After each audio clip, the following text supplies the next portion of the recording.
Hello students. आज हम लोग an elementary school classroom in a slum poem, जिसको कि स्टीफन स्पेंडर ने कंपोज किया है, उसका सेकंड स्टैंजा पढ़ेंगे। तो आइए बच्चों, सेकंड स्टैंजा को देखते हैं। Look at the second stanza. Second stanza को देखिए। Our sour cream walls donations. Second stanza की जो फर्स्ट लाइन है उसमें आया है आवर सावर क्रीम वाल्स। और सावर क्रीम वाल्स का मतलब है बच्चों the walls of the classroom in an elementary school in a slum are dirty pale and muddy. जो एलिमेंट्री स्कूल या प्राइमरी स्कूल के क्लासरूम की वॉल्स हैं, माने दीवारें हैं, जो कि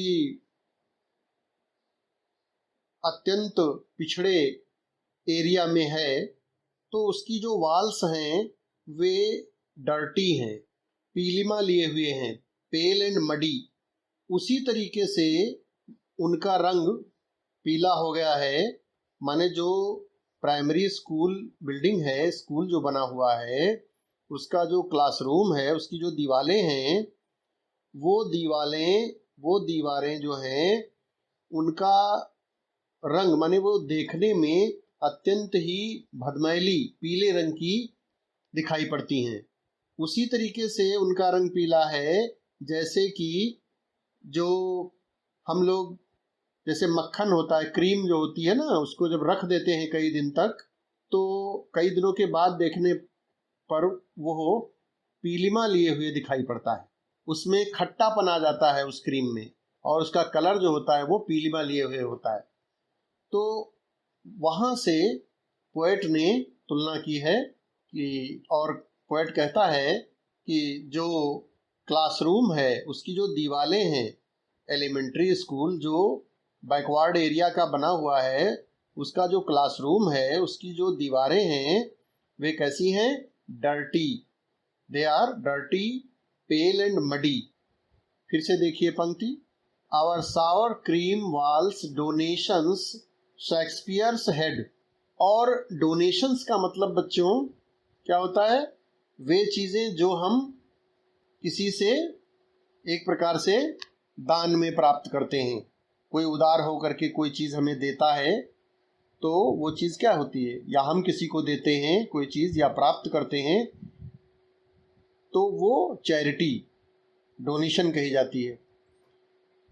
तो पोएट के कहने का मतलब ये है, the poet wants to say that the walls of the classroom in an elementary school in a slum area are dirty, pale and muddy because they were painted long ago with the help of donations।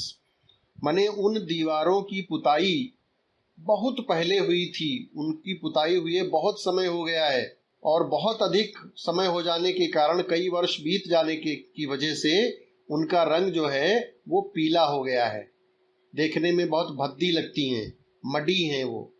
Mud माने कीचड़, कीचड़ का रंग जैसा होता है ना, तो वे मटमैले रंग की दीवारें हो गई हैं, देखने में बहुत ही भद्दी लगती हैं, पीले रंग की लगती हैं।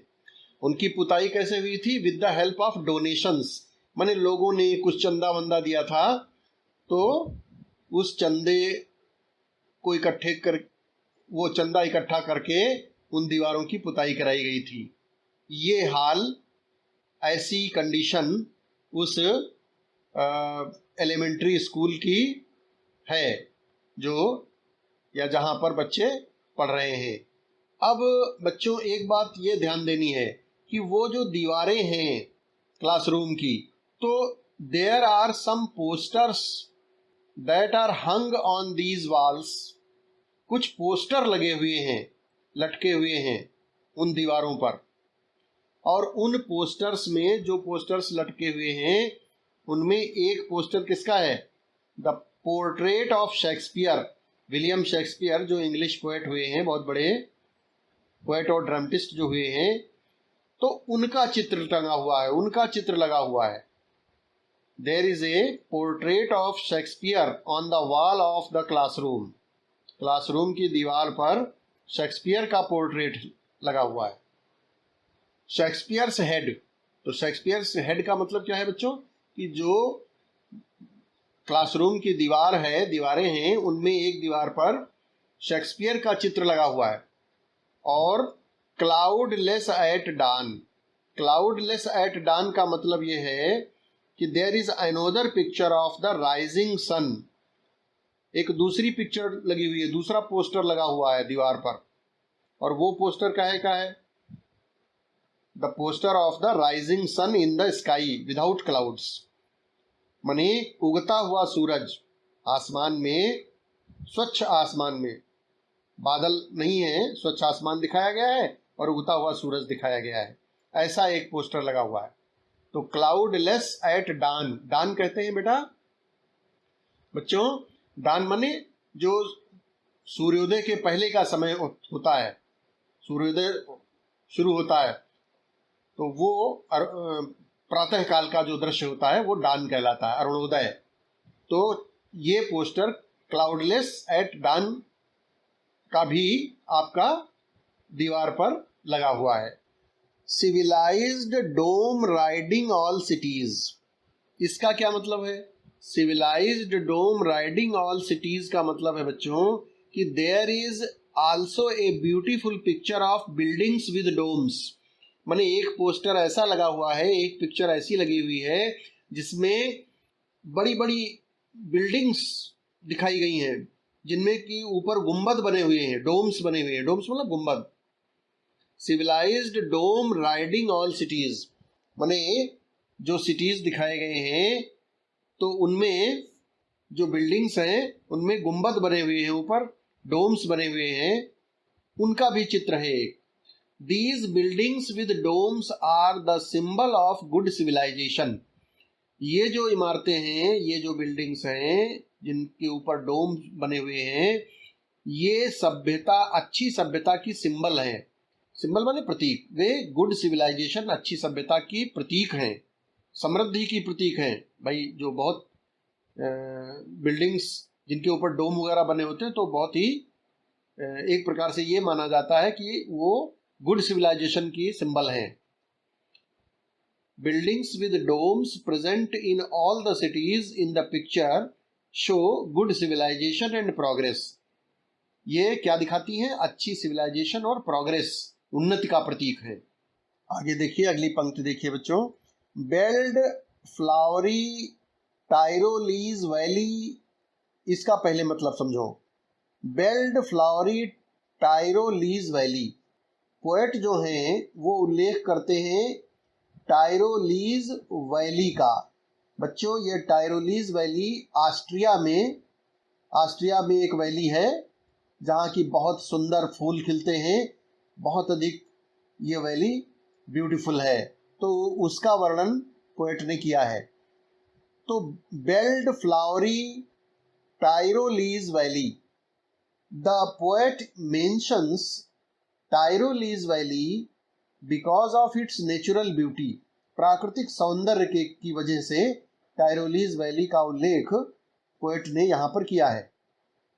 Because of its natural beauty the slum children are deprived of, जो ये पिछड़े इलाके के जो बच्चे हैं, जो इस पिछड़े इलाके वाले एलिमेंट्री स्कूल में पढ़ रहे हैं, बैठे हैं पढ़ने के लिए, वे उस सुंदरता से वंचित हैं। डिप्राइव्ड ऑफ माने वंचित हैं, माने उस ब्यूटी का आनंद वो बच्चे, स्लम स्कूल चिल्ड्रन नहीं ले सकते हैं। The slum children are deprived of belled flowery Tyrolese valley refers to the beauty of the Tyrolese valley. यहाँ पर टाइरोलीज वैली की सुंदरता का उल्लेख किया गया है। The poster of the Tyrolese valley is full of beautiful flowers. Flowery Tyrolese valley, इसीलिए पोएट ने देखो लाइन में लिखा है flowery Tyrolese valley, belled flowery Tyrolese valley. माने जो पोस्टर लगा हुआ है टायरोलीज वैली का दीवार पर, तो वो the poster of Tyrolese valley is full of beautiful flowers, सुंदर फूलों से भरी हुई वो वैली है, टायरोलीज वैली का पोस्टर है।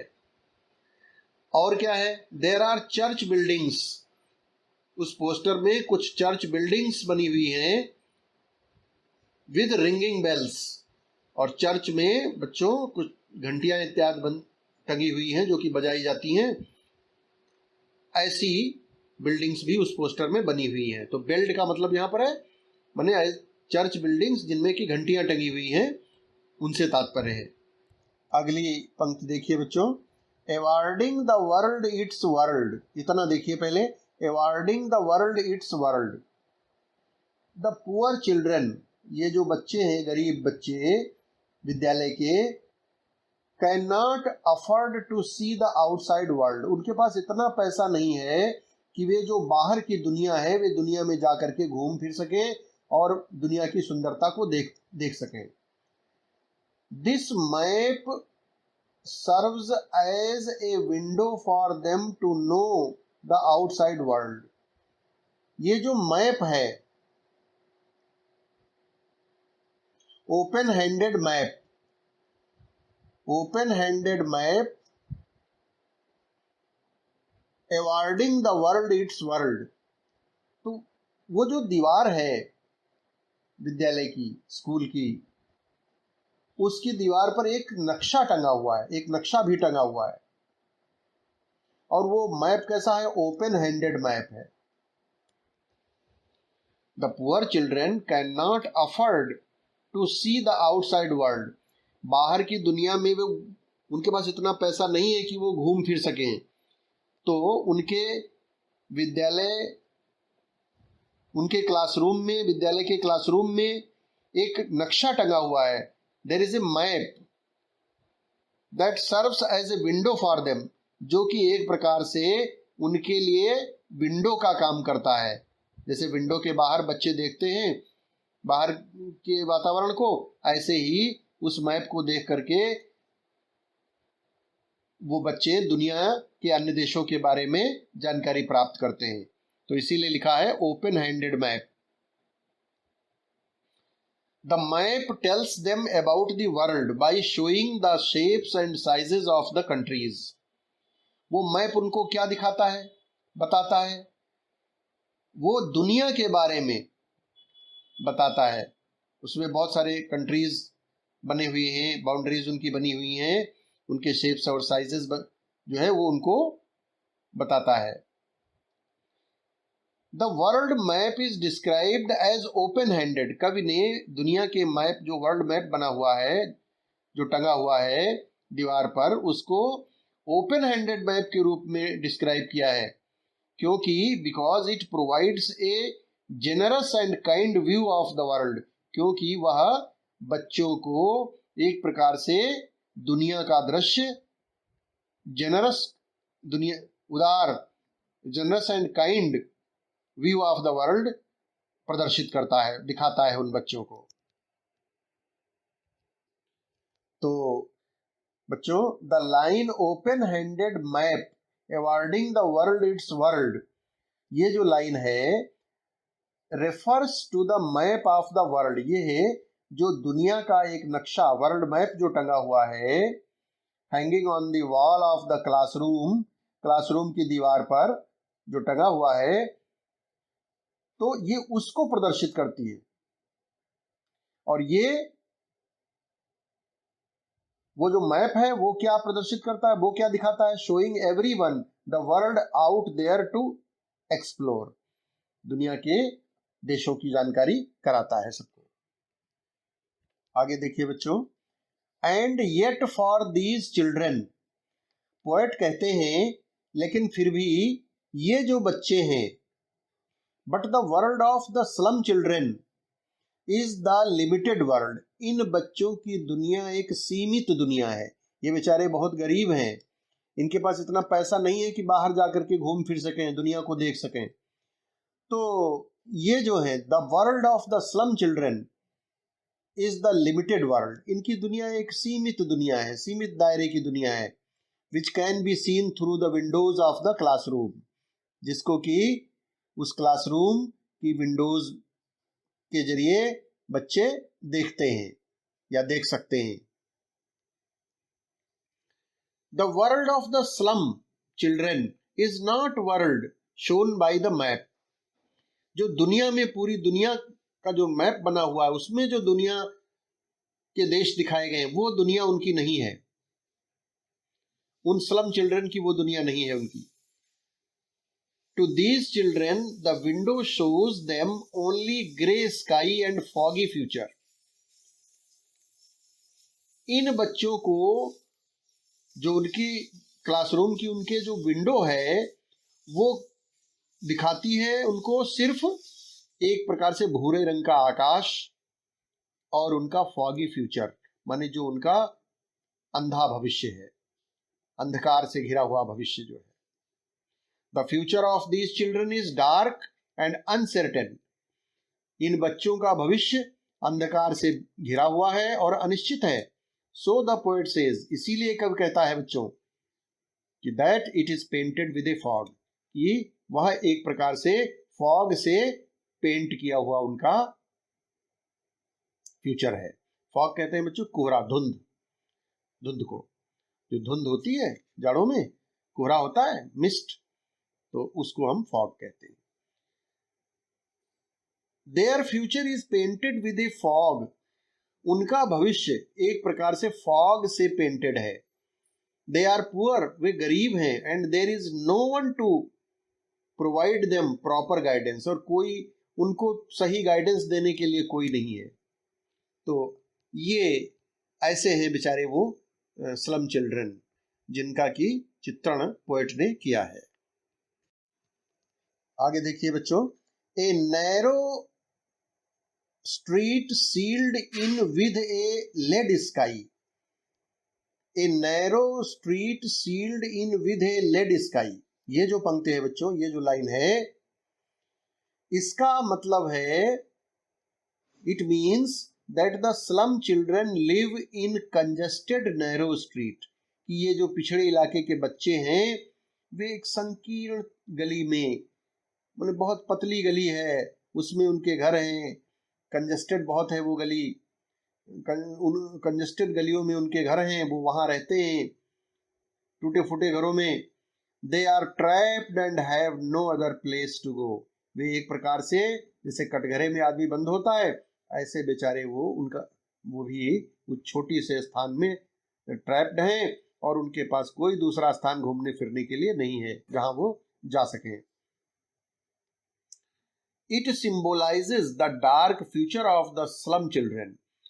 ये है स्लम चिल्ड्रन का जो अंधकार से भरा हुआ भविष्य है, उसको सिंबलाइज करता है, उसको प्रकट करता है। The grey colored sky signifies the despair and dark future of the slum dwellers. ये जो भूरे रंग का आसमान है, ये क्या बताता है? निराशा और डार्क फ्यूचर उन पिछड़े इलाके के बच्चों का। The life of the slum children is full of darkness.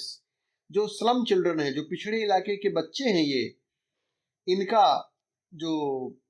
जो जीवन है वो डार्कनेस से भरा हुआ, अंधकार से भरा हुआ है, अंधकार से भरा हुआ है, एंड होपलेसनेस और निराशा से भरा हुआ है, बिकॉज ऑफ देयर पॉवर्टी। और ऐसा क्यों है? क्योंकि वे बहुत गरीब हैं, उनकी गरीबी की वजह से। लास्ट लाइन देखिए बच्चों, लास्ट लाइन में far far from rivers capes and stars of worlds, ये जो पंक्ति है पोएट के कहने का मतलब है कि the world of the slum children is far away from the glory of natural beauty of the rivers, mountains, capes and stars of worlds. जो इन स्लम चिल्ड्रन की दुनिया, ये पिछड़े इलाके के जो बच्चे, इनका जो संसार है, इनकी जो दुनिया है, that is far away from the glory of natural beauty, वो प्राकृतिक सौंदर्य से बहुत दूर है। और प्राकृतिक सौंदर्य किन किन चीजों का? Natural beauty of the rivers, mountains, keeps माने सुंदर नदियां, पहाड़, केप्स जो अंतरीप हैं, और स्टार्स ऑफ वर्ड्स माने वो जो तस्वीरें हैं उनके नीचे जो शब्द लिखे हुए हैं वो उनके लिए एक प्रकार से जैसे दूर आसमान में तारे चमकते हैं, ऐसे वो बिल्कुल उन तारों के तरीके से वे वर्ड्स हैं जो उसमें लिखे हुए हैं तस्वीरों में, जो तस्वीरें बनी हैं उनके नीचे। तो इस तरीके से उनका जो संसार है, उनकी जो दुनिया है, वो जो नेचुरल ब्यूटी है संसार की उससे बहुत दूर है। Far far from and stars of words, इसका मतलब है बच्चों, the words written under the pictures look like distant stars.